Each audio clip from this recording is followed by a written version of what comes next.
Astaghfirullah Rabbal baraya. Astaghfirullah minal khataya. Astaghfirullah Rabbal baraya.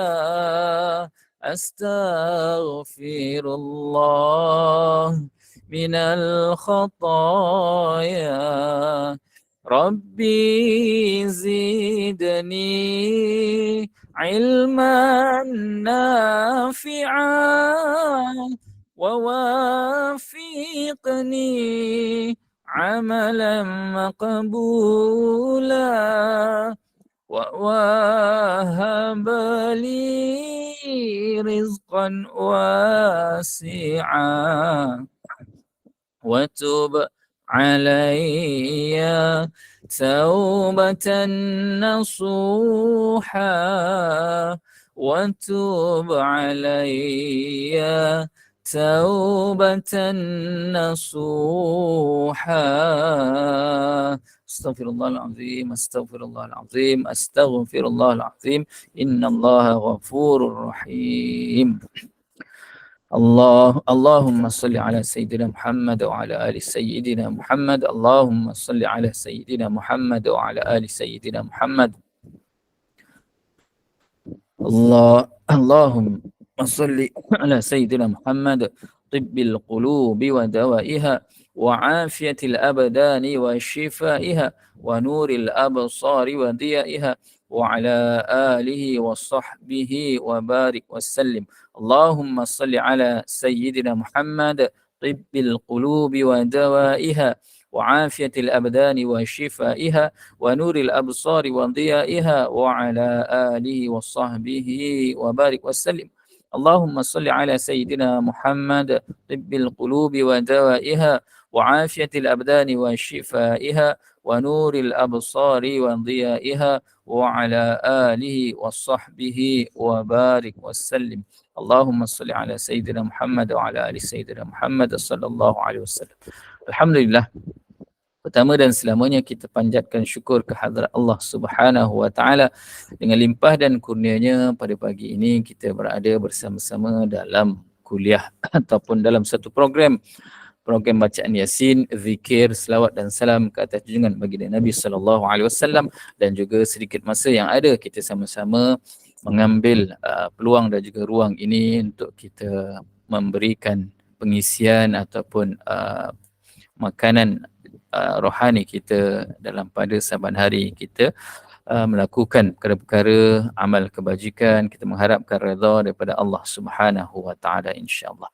Diharapkan semua sahabat-sahabat berada dalam keadaan kesihatan yang terbaik, berada dalam kebahagiaan yang anda semua inginkan, yang kita semua ingin kecapi. Semoga Allah Subhanahu wa taala senantiasa meredai kehidupan kita, senantiasa memberikan kehidupan kita dalam keadaan kebahagiaan yang hakiki.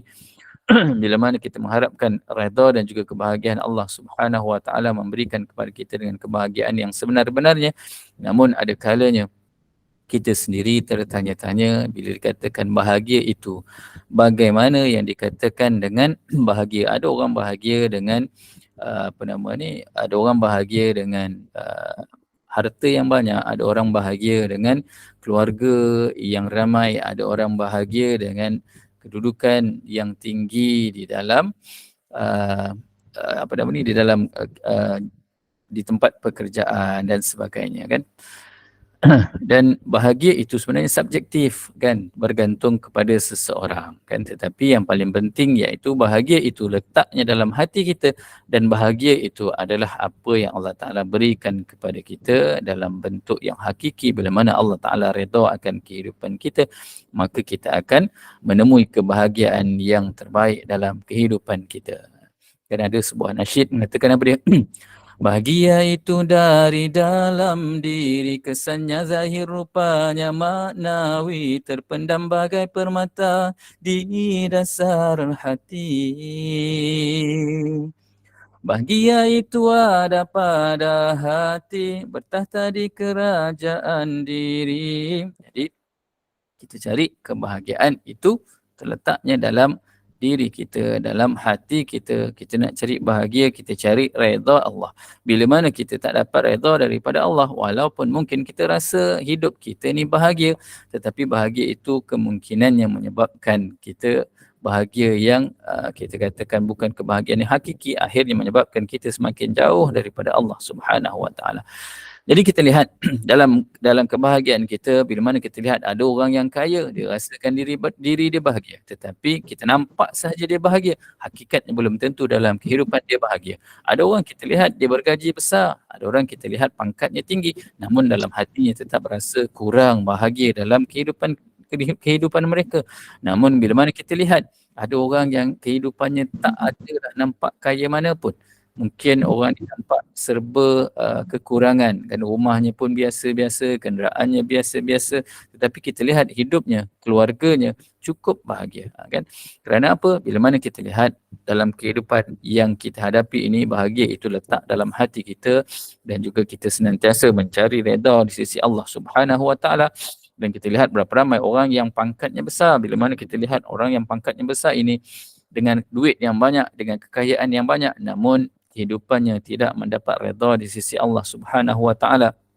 Ada orang bila mana dia nak mencapai kebahagiaan, dia terpaksa bergelumang hidupnya dengan amal-amal ataupun perkara-perkara keburukan dari segi hartanya, dalam keadaan harta yang tidak mendapat keberkatan di sisi Allah Subhanahu Wa Taala. Ada orang yang bergelumang hidupnya dengan harta kekayaannya berpunca daripada harta yang dipenuhi dengan riba, dan juga dia tidak membayar zakat, dia tidak mengeluarkan sedekah. Jadi kita lihat dalam surah Al-Baqarah ayat 276, Allah Subhanahu Wa Taala memberikan peringatan kepada kita dalam surah Al-Baqarah ayat 276, iaitu apa dia? A'udzu billahi minasyaitonir rajim. Yamhaqullahu ar-riba wa yurbis sadaqat. Wallahu la yuhibbu kulla kaffarin athim. Yang bermaksud, Sadaqallahul Azim, yang bermaksud Allah susutkan kebaikan harta yang dijalankan dengan mengambil riba, dan ia pula mengembangkan, yakni berkat harta yang dikeluarkan sedekah-sedekah dan zakatnya. Dan Allah tidak suka kepada tiap-tiap orang yang kekal terus dalam kekufuran dan selalu melakukan dosa. Jadi dalam kehidupan kita ini kita letakkan dalam pada kita nak mencari harta kekayaan, kan, jangan sesekali kita ini meletakkan bab halal haram itu sebagai perkara yang kita rasa tak penting, kan. Jadi selagi boleh kita elakkan daripada mengambil riba, kerana Allah Ta'ala telah berikan peringatan dalam ayat tadi, mengatakan apa dia? Allah Ta'ala akan menyusutkan, yakni kebaikan harta yang diambil dengan jalan riba, sama ada kita menjadi orang yang mengambil riba ataupun orang yang memberikan riba. Sebaliknya Allah Ta'ala mengembangkan, yakni memberkatkan harta yang kita keluarkan dengan cara bersedekah dan juga cara mengeluarkan zakat. Jadi kalau kata kita ni memang jenis orang yang dah cukup dah bayar zakat, jangan kita lengah-lengahkan untuk membayar zakat. Sebaliknya kita keluarkan zakat, dan juga sekiranya kita tak mampu ataupun belum lagi melepasi daripada had untuk kita membayar zakat, kita keluarkan sedekah sebagai apa yang dikatakan inilah punca kepada keberkatan dalam rezeki kita. Jadi kita lihat dalam pada kita nak mencari hakikat kebahagiaan, yang paling penting yang pertama ialah bila mana kita nak mengenal bahagia itu ialah dengan cara kita mencintai Allah, kan? Kerana kebahagiaan itu, yang memberikan kebahagiaan tak lain tak bukan adalah Allah Subhanahu Wa Taala. Bila mana kita nak mencintai Allah, maka kebahagiaan itu bila mana kita dapat kembali kepada Allah. Bila mana kita kembali kepada Allah, maka rahmat Allah akan memenuhi kehidupan kita, kan? Kadang-kadang orang nak cari bahagia, solatnya tak buat. Ada orang nak cari bahagia tetapi zakatnya tak keluar. Ada orang nak mencari bahagia, doanya tak mahu dipanjatkan kepada Allah Subhanahu Wa Taala. Ada orang nak mencari bahagia tetapi Al-Quran jauh daripada dalam dirinya. Ada orang nak mencari bahagia tetapi dia tidak mampu untuk melafazkan zikir-zikir memuji kebesaran Allah Subhanahu Wa Taala. Jadi bila mana kita nak mencari redha Allah, kita nak mencari bahagia di sisi Allah, maka kita kata apa dia? Kita taat kepada perintah Allah Subhanahu Wa Taala. Kerana sesungguhnya rahmat Allah itu dekat kepada orang-orang yang saban hari mampu untuk memperbaiki amal-amal kebajikan kita. Kita ni bukanlah orang yang baik sangat kan. Kita ni bukanlah orang yang dalam kehidupan seharian kita banyak amal-amal kita, tetapi kita senantiasa cuba untuk memperbaiki kehidupan kita dan kita cuba untuk memperbaiki dan memperbanyakkan amal-amal kita, kerana Allah Ta'ala juga memberikan peringatan kepada kita dalam surah Al-A'raf ayat 56. أعوذ بالله من الشيطان الرجيم ولا تفسدوا في الأرض بعد إصلاحها وادعوه خوفا وطمعا إن رحمة الله قريب من المحسنين. Sadaqallahul Azim. Dan janganlah kamu berbuat kerosakan di bumi sesudah Allah menyediakan segala yang membawa kebaikan padanya, dan berdoalah kepadanya dengan perasaan bimbang kalau tidak diterima, dan juga dengan perasaan terlalu mengharapkan supaya makbul. Sesungguhnya rahmat Allah itu dekat pada orang-orang yang memperbaiki amalannya. Jadi kita lihat bila mana Allah Ta'ala telah memberikan kepada kita banyak sekali kebaikan.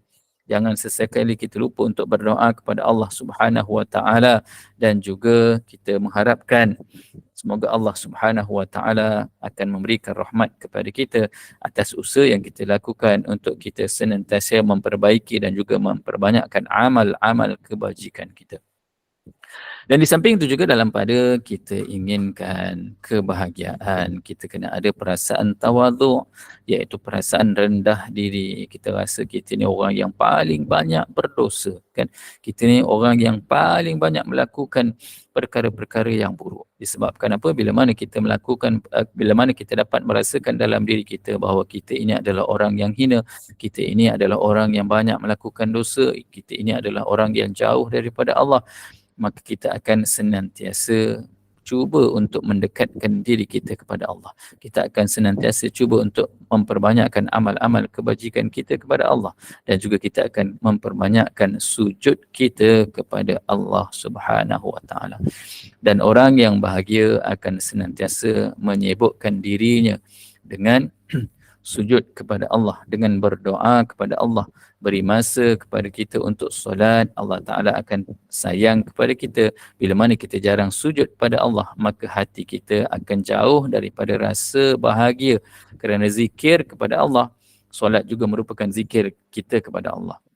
Bila mana kita zikir kepada Allah, kita akan tenang. Zikir kepada Allah, kita akan jadi bahagia. Sesungguhnya apabila secebir zikir terbit di bibir-bibir kita, itu merupakan sapaan Tuhannya agar kembali ke jalan kepangkuannya.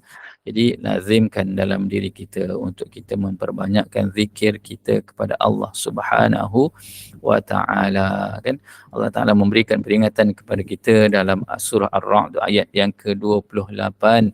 أعوذ بالله من الشيطان الرجيم الذين آمنوا وتطمئن قلوبهم بذكر الله ألا بذكر الله تطمئن القلوب.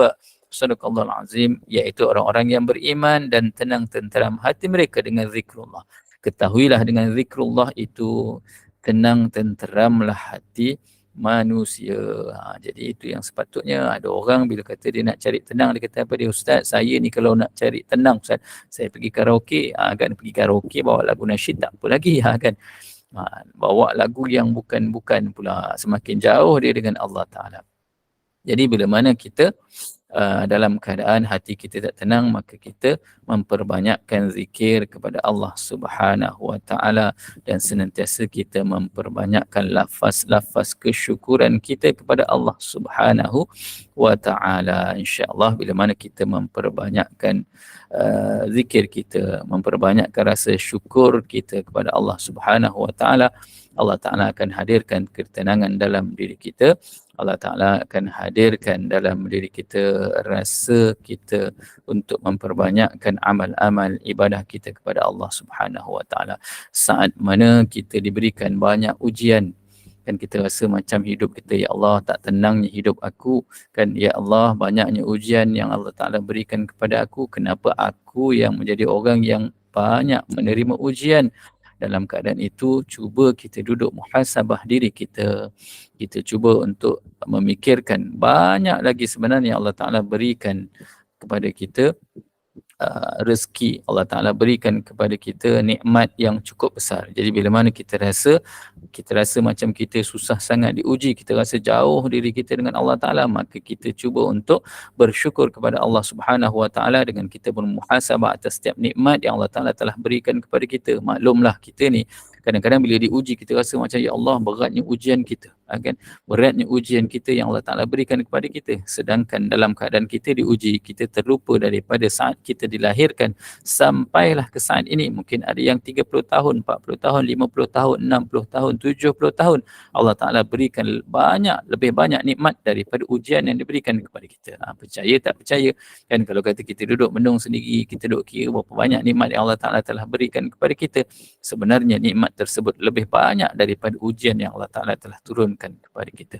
Jadi senantiasa bersyukur kepada Allah Subhanahu Wa Ta'ala, kerana syukurnya kita itu menandakan bahawa kita ini menjadi seorang insan yang senantiasa cuba untuk mendekatkan diri kita kepada Allah Subhanahu Wa Ta'ala. Dan syukur ini banyak kelebihan. Syukur ini memberikan ketenangan, syukur ini memberikan kedamaian dalam diri kita, syukur juga menjadikan diri kita lebih dekat dengan Allah Ta'ala, insya-Allah, kan. Abang Jamal Abdillah bagi tahu kepada kita apa dia? Ku bersyukur padamu Ilahi, telah memberi hidayah. Kan, jadi bila mana kita bersyukur pada Allah Subhanahu Wa Ta'ala, Allah Ta'ala akan memberikan kita banyak lagi kebaikan yang diberikan kepada kita, kan. Bila mana kita bersyukur kepada Allah Subhanahu Wa Ta'ala, sebenarnya kita sedang berusaha untuk terus mendekatkan diri kita, dan kita lihat apa yang dikatakan bagi orang-orang yang beriman dan juga orang-orang yang beramal soleh dalam pada kita mengharapkan kebahagiaan. Allah Ta'ala juga memberikan peringatan sambungan daripada ayat yang ke-28 tadi, iaitu apa dia sambungannya? Ayat yang ke-29 Allah Ta'ala berikan peringatan kepada kita. A'udzubillahi minasyaitonirrajim. الذين آمنوا وعملوا الصالحات طوبى لهم وحسن مآب. Astagfirullahalazim. Orang-orang yang beriman dan beramal soleh beroleh kebahagiaan yang amat menggembirakan dan tempat kembali yang sebaik-baiknya. Jadi Allah Ta'ala memberikan kepada orang-orang yang melakukan amal-amal soleh dan juga orang-orang yang beriman, Allah Ta'ala akan berikan kebahagiaan yang amat menggembirakan dan tempat kembali yang sebaik-baiknya. Kita nak mengharapkan kebahagiaan di sisi Allah Subhanahu Wa Ta'ala, maka kita lakukan amal-amal soleh, kerana Allah Ta'ala telah menjanjikan bila mana orang yang beriman dan beramal soleh dijanjikan kebahagiaan yang amat menggembirakan dan tempat kembali yang sebaik-baiknya. Bila dikatakan tempat kembali yang sebaik-baiknya, maka tidak lain tak bukan kita dijanjikan oleh Allah Subhanahu Wa Ta'ala syurga yang kekal abadi. Oleh itu orang yang beriman tidak akan mensia-siakan hayat perjalanan hidupnya. Jika mana kita solat, kita tiada rasa. Bila mana kita doa, kita tiada rasa. Itu petanda hidup kita tak bahagia. Jadi kadang-kadang itulah kita fikirkan balik. Ada orang solat dalam keadaan yang tak ada rasa apa pun. Solat dengan tak solat tak ada beza. Kita doa dalam keadaan doa tak ada rasa apa pun, kan. Sedangkan dalam pada kita berdoa, antara perkara yang kita dituntut ialah kita menghayati doa kita. Bila mana kita mampu mengalirkan air mata kita saat kita berdoa kepada Allah Subhanahu Wa Ta'ala, itu juga suatu nikmat yang cukup besar untuk diri kita. Tak semua orang mampu untuk mengalirkan air mata. Tak semua orang mampu menghayati setiap doa yang dipanjatkan kepada Allah Subhanahu Wa Ta'ala. Jadi insya-Allah kita berusaha sebaik mungkin dalam pada kita berdoa, kita cuba menghayati setiap doa kita. Ada orang kata, Ustaz, saya doa Ustaz, kan, tapi sampai ke udah Ustaz, saya doa tak rasa apa pun. Ustaz, saya doa Ustaz, tapi satu apa pun tak pernah dikabulkan oleh Allah Subhanahu Wa Ta'ala. Kan ada orang dia rasakan dirinya semakin hari semakin jauh dengan Allah Ta'ala. Antara sebabnya apa dia? Bila mana kita jarang bersyukur, antara sebabnya bila mana kita berdoa dalam keadaan kita tak ada rasa pun. Kan? Jarang sekali kita nak mensyukuri nikmat Allah, jarang sekali kita nak rasakan bahawa doa yang kita panjatkan adalah doa yang lahir daripada hati kita. Jadi, bila dikatakan di sini, orang yang beriman tidak akan sesekali mensia-siakan hayat perjalanan hidupnya. Kan? Jaga solat kita kerana solat itu merupakan tiang agama. InsyaAllah bila mana kita menjaga solat kita, Allah Ta'ala akan menjaga hidup kita. Kerana hidup orang yang menjaga solat, insya-Allah Allah Ta'ala akan menjanjikan kebahagiaan pada diri kita. Bila mana kita tidak menjaga solat, maka cahaya ataupun nur di wajah kita juga akan dicabut daripada Allah, daripada wajah kita. Allah Ta'ala akan mencabut nur daripada wajah kita. Jadi kita lakukan amal-amal kebajikan, kita lakukan perkara-perkara kebaikan, dan setiap kali kita antara amalannya untuk kita menerima amal-amal kebajikan, setiap perkara yang kita lakukan, kita berdoa kepada Allah Subhanahu Wa Ta'ala. Kadang kita risau, ya Allah, di akhirat nanti kita takut buku amalan kita terima dengan tangan kiri ataupun daripada sebelah belakang kita. Kita risau sangat kan. Kita risau sekiranya amalan kita tak banyak mana, dan kita risau kita tak menerima buku catatan dengan tangan kanan, sebaliknya menerima dengan tangan kiri ataupun daripada sebelah belakang kita. Jadi antara amalan untuk kita mohon kepada Allah Subhanahu Wa Ta'ala, bila mana kita mengambil wuduk, kan, kita basuh tangan kanan kita. Kita berdoalah, ya Allah, semoga aku akan menerima buku catatan amalanku dengan tangan kananku ini, ya Allah. Bila mana kita membasuh tangan kiri kita, kita berdoa kepada Allah Subhanahu Wa Ta'ala, ya Allah, janganlah aku menerima buku amalanku dengan tangan kiriku ataupun daripada sebelah belakangku. Kan, ini doa yang mudah untuk kita lakukan, dan Allah Ta'ala memberikan peringatan kepada kita dalam ayat Al-Quran, iaitu dalam surah Al-Haqqah ayat 25. A'udzu billahi minasyaitonir rajim. Wa amma man utiya kitabahu bishimalihi fayaqulu ya laitani lam uta kitabiyah. Sadaqallahul azim. Adapun orang yang diberikan menerima kitab amalnya dengan tangan kirinya, maka ia akan berkata dengan sesalnya, alangkah baiknya kalau aku tidak diberikan kitab amalku. Jadi di akhirat nanti ada golongan orang yang diberikan kitab amalnya dengan tangan kirinya, maka dia berkata dengan penuh penyesalan, ya Allah, alangkah baiknya kalau aku tak diberikan kitab amalku. Sebab apa? Bila diberikan dengan tangan kiri bermakna banyak amal-amal yang dilakukan adalah amal keburukan dibandingkan dengan amal kebaikan. Jadi sebab itu dirasakan, ya Allah, sesalnya kerana menerima kitab amalnya dengan tangan kirinya. Jadi kita berdoa kepada Allah Subhanahu Wa Ta'ala, semoga kita tidak menerima buku amalan dengan tangan kiri kita maupun di sebelah belakang kita. Jadi dalam kita mencari kebahagiaan kita juga, kita senantiasa menghargai semua orang yang berada di sekeliling kehidupan kita. Kerana dengan menghargai mereka juga akan melahirkan aura-aura kebahagiaan. Dengan anak-anak kita, kita hargai anak-anak kita. Bila mana dengan suami ataupun isteri kita, kita hargai mereka. Bila mana kita masih punya ibu dan juga ayah kita, kita cuba untuk membahagiakan mereka. Dan juga kita senantiasa belajar untuk memaafkan kesalahan orang lain. Ini juga suatu kebahagiaan. Sebab apa? Bila mana dalam diri kita senantiasa ada rasa marah terhadap orang lain. Orang buat salah sikit, kita marah sampai seminggu. Ada orang buat salah sikit sampai sebulan, sampai setahun. Kan? Ada orang yang sampai dia kata pada aku tak akan maafkan kau sampai aku mati. Ada orang buat begitu. Sebenarnya bila mana kita senantiasa ada rasa marah dalam diri kita, kita sedang mencipta aura-aura yang tidak baik dalam diri kita. Kerana apa? Satu kemarahan melahirkan suatu titik hitam dalam diri kita. Kan? Kita ni bila mana kita marah, kita akan ingat sampai bila-bila aku marah betul dengan dia. Kan? Berbeza dengan bila mana kita mampu untuk memaafkan orang lain. kita maafkan orang lain, kita rasa tenang, kita tak fikir pun apa kesalahan yang dia buat kepada kita. Kan? Kalau kita masih lagi dalam diri kita, kita rasa, ya Allah marah sungguh dengan orang ni. Bila nampak je muka dia, ya Allah geramnya. Kan? Kalau boleh aku nak elak daripada tengok muka dia. Sebut nama dia pun jangan. Kan? Sampai tahap gitu. Kan? Jadi dalam diri kita senantiasa ada aura-aura negatif ataupun kita kata rasa dalam diri kita senantiasa rasa menyampah dengan orang. Jadi kita ubah perkara tersebut, kita cuba untuk belajar memaafkan orang. InsyaAllah hati kita akan lebih tenang. Bila mana kita berdendam, sebenarnya kita sedang mencipta ruang-ruang untuk kita tidak bahagia.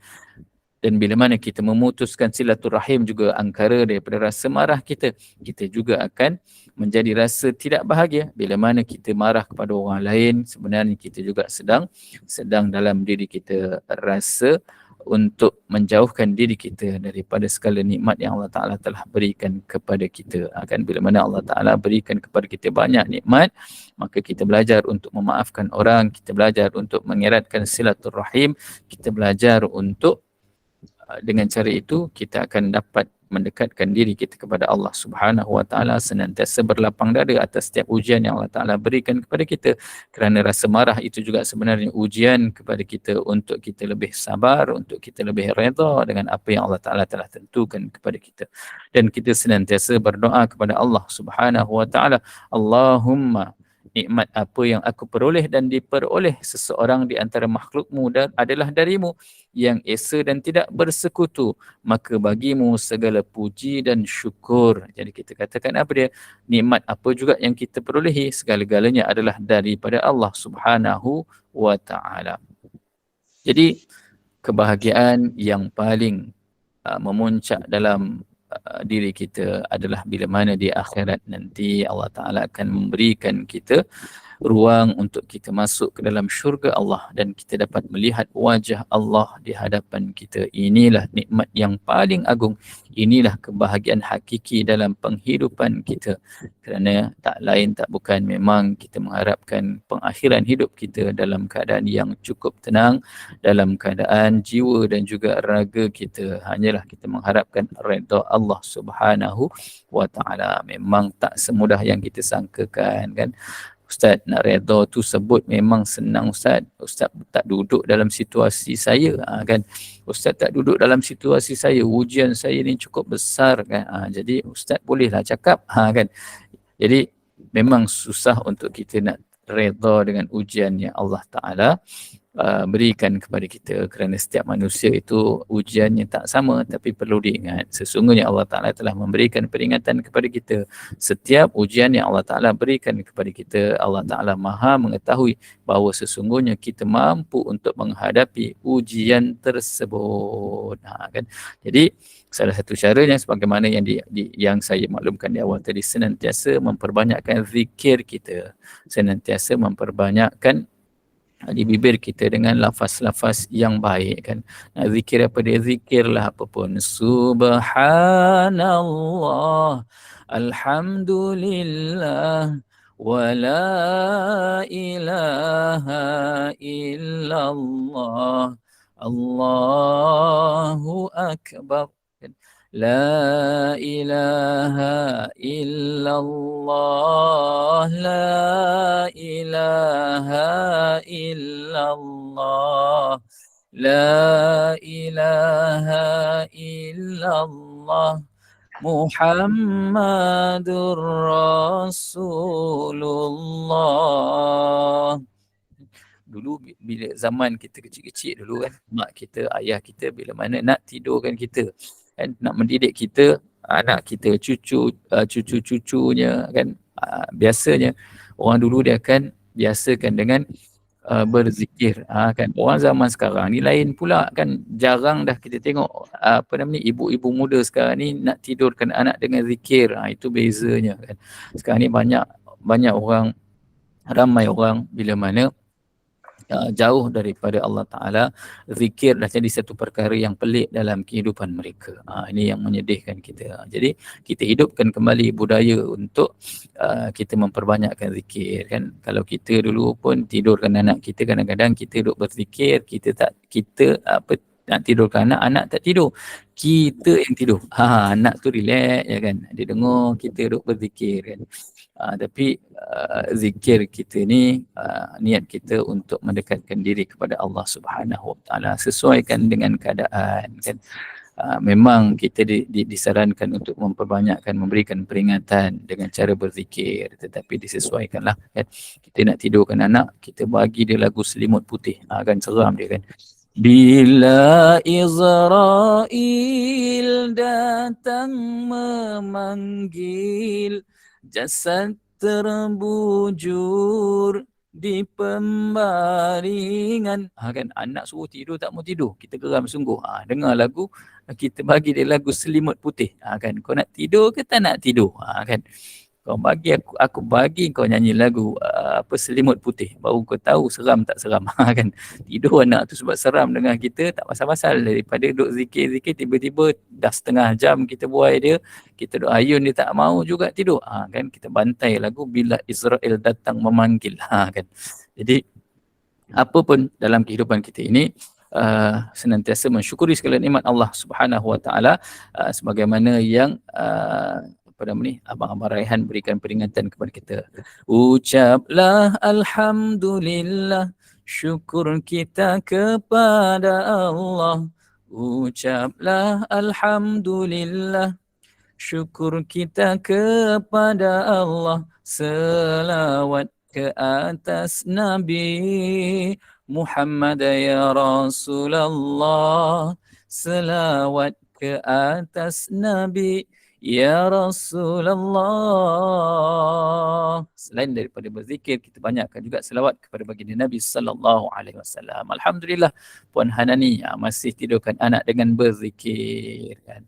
Jadi alhamdulillah, ini amalan yang boleh kita ajarkan kepada anak-anak kita kan. Sekarang ni ramai dah di kalangan kita ni mungkin yang dah menjadi atuk-atuk, menjadi nenek-nenek, menjadi opah-opah kan. Jadi kita ajarkan kepada anak kita banyakkan berzikir, kerana zikir itu menandakan kita sayang dan juga kasih kita kepada Allah Subhanahu Wa Taala, dan insya-Allah dengan zikir yang kita alunkan menyebabkan diri kita akan diterima oleh Allah Subhanahu Wa Taala, amal kita diterima oleh Allah Subhanahu Wa Taala, dan Allah Taala akan menghadirkan rasa bahagia dalam diri kita insya-Allah.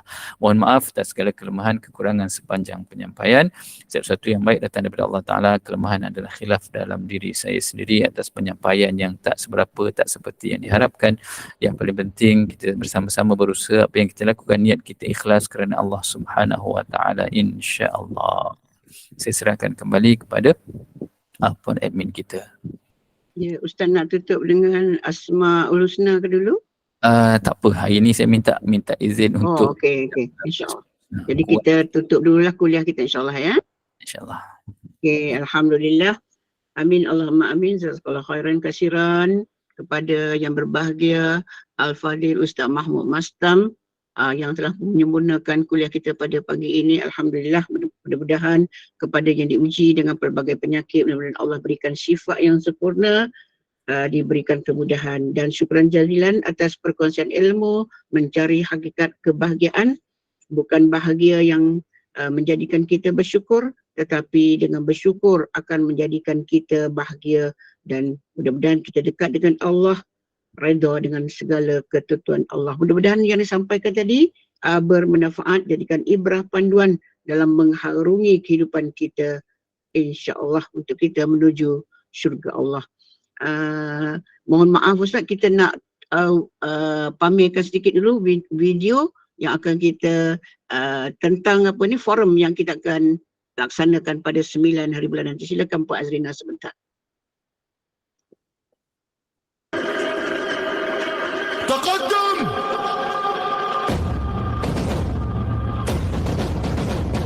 Bismillah. Bihamdillah. Biwahadil haqq salam masrur. Bismillah. Bihamdillah. Mujahid. Terima kasih Puan Azrina, iaitu forum yang kita akan adakan, forum khas Palestin dan Perjuangan pada 9 Disember ini. Dan untuk makluman lanjut, lihat kepada WhatsApp group masing-masing, dan pihak Gemon Iman juga mengalu-alukan kepada para jemaah untuk menginfak bagi memudahkan, melancarkan program khas yang kita akan anjurkan nanti. Jadi dengan ada sokongan daripada para jemaah semua, mudah-mudahan forum khas yang kita akan buat untuk Palestin, iaitu Palestin dan perjuangan disempurnakan dengan jayanya, insya-Allah. Jadi terima kasih sekali lagi kepada para jemaah semua pada Gema Nur Iman. Mudah-mudahan hari ini Allah jadikan hari ini hari yang penuh limpahan keberkatan. Allah tenangkan hati-hati kita dan jadikan hati-hati kita sentiasa dekat dengan Allah Subhanahu Wa Taala. Jadi kuliah kita seterusnya pukul 10 pagi bersama dengan Al-Fadil Ustaz Muhammad Aizuddin Kamaruzzaman dengan tajuk Kisah Sahih Para Nabi. Teruskan bersama dengan kuliah yang kita sediakan, dan sebagai penutup tirai, mohon sekali lagi Al-Fadil Ustaz Mahmud Mastam untuk menutup kuliah dengan tasbih kafarah dan surah Al-As. Saya sudahi dengan wabillahi taufik. Wassalamualaikum warahmatullahi wabarakatuh. أعوذ بالله من الشيطان الرجيم بسم الله الرحمن الرحيم سبحانك اللهم وبحمدك أشهد أن لا إله إلا أنت أستغفرك وأتوب إليك بسم الله الرحمن الرحيم والعصر إن الإنسان لفي خسر إلا الذين آمنوا وعملوا الصالحات وتواصوا بالحق وتواصوا بالصبر. صدق الله العظيم. السلام عليكم ورحمة الله وبركاته.